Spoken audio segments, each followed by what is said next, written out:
কাঁঠালের মুচি মাখার রেসিপিটা এখন শেয়ার করছি আপনাদের সাথে। এখানে আমি কিছু একদম কচি যে কাঁঠালটি আছে, মুচি যেটা বলা হয়, সেগুলো নিয়েছি। আর যখন এই কাঁঠালগুলো নেবেন গাছ থেকে, তখন অবশ্যই খেয়াল রাখবেন বোটাটা যেগুলোর চিকন, যেগুলো কাঁঠাল হয় না, বড় হয় না, সেই মুচিগুলো আপনারা নেবেন। তাহলে হবে কি যে ভালো কাঁঠালগুলো নষ্ট হবে না। আমি এভাবে বাছাই করে নিয়েছি, যেগুলো কাঁঠাল হবে সেই কাঁঠালগুলো নিয়ে নিই, যেগুলো হয় না, পচে যায় অল্পতেই, ছোটোতেই, সেই কাঁঠালের মুচিগুলো নিয়েছি। এবং মুচি নিতে হবে, একটু বড় সাইজ হলে আর হবে না। তারপর গ্রেটার দিয়ে এভাবে চিকন করে ঝুরি করে নিয়েছি। এই জায়গাটাতে আপনারা চাইলে বটি দিয়েও করে নিতে পারবেন এভাবে ঝুরি করে, অথবা চাইলে শিলপাটাতে বেটে নিতে পারবেন। আমার কাছে এটা সহজ মনে হয়, এই জন্য এভাবে নিয়েছি। আর এখানে তেঁতুল নিয়েছি, পরিমাণ মতো তেঁতুল, যে যেরকম টক খেতে পছন্দ করবেন কম বেশি করে নিতে পারবেন। বিট লবণ নিয়েছি পরিমাণ মতো, আর শুকনো মরিচটাও আপনারা পছন্দ মতো, ইচ্ছা মতো নেবেন। এখানে আমি আমার পছন্দ মতো নিয়েছি। আর সরিষার তেলটা একটু বেশি পরিমাণে দিতে হবে। সরিষার তেলটা বেশি পরিমাণে না দিলে এটা খেতে অত বেশি আমার কাছে ভালো লাগে না।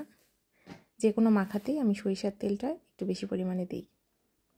এখানে চাইলে আপনারা চিনি অ্যাড করতে পারবেন, সামান্য পরিমাণে চিনি। আমার বাসায় ডায়াবেটিসের রোগী আছে, সেজন্য এখানে চিনিটা দিচ্ছি না।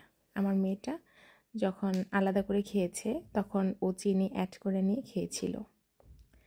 এই জায়গাটাতে চিনি দেওয়ার পরে এভাবে সুন্দর করে মাখিয়ে নিতে হবে।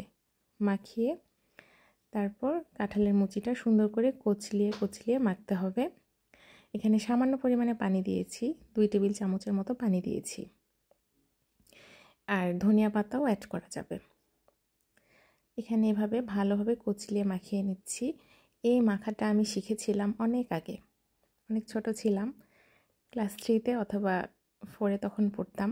আমার বাসার পাশে নিকিতা, যার নাম নিলাম এখন, নিকিতা, তোমার কাছ থেকে আমি এটা শিখেছি।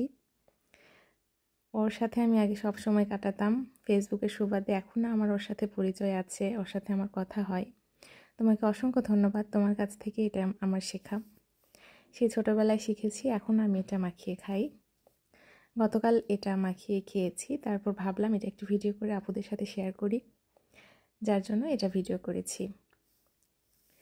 আর আমি টানা 14 বছর আমার আব্বার চাকরির সুবাদে যেখানে ছিলাম, কোলাহাটি ক্যান্টনমেন্টে, সেখানে নিকিতা আমার পাশের বাসার ছিল। ওর সাথে আমার সারাটা দিন কাটতো।